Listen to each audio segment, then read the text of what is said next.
going to start you off with something a little different this evening. Gainesville High School, their newest sport, is going to have their first ever home game this Wednesday. We're talking about the Hurricane Water Polo team. They're going to host a polka over at Northeast Pool at 5:45 p.m. Now, like many, I knew really little about the sport. So when I went over to the pool the other day to talk with the team and learn a thing or two about water polo. Danny Ramirez's water polo game has come a long way. Ramirez moved from Spain a couple of years ago with his mom.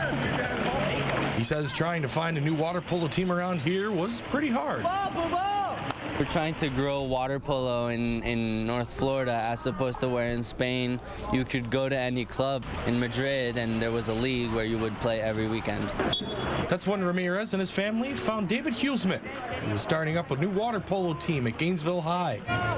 Danny had found a new home. I give thanks to David because he's helped us move, and the guys have helped me move and transition from Spain to here in GHS. Huesman, a transplant himself from the West Coast, had been building the program at GHS for a few years. He says more kids are coming out for the sport because of how similar it is to other sports. You've got a little bit of hockey, you've got a little bit of soccer, you've got a little bit of basketball, you got a lot of basketball actually. That's what drew sophomore Zoe Blakowski, normally a swimmer, to the sport. So much more of a team sport, especially than swimming is, as well as it's just really nice when you get like a good block or you kind of get a point and it's just like Now, water polo is just as physically demanding as any other sport. Think about it. You're constantly swimming as fast as you can, and when you're not swimming as fast as you can, you're doing what I'm doing, which is treading water or egg beating, which, as you can tell by hearing my voice, isn't the easiest thing in the world to do for minutes on end. There's also a lot of physical contact too, with this headgear as your only protection.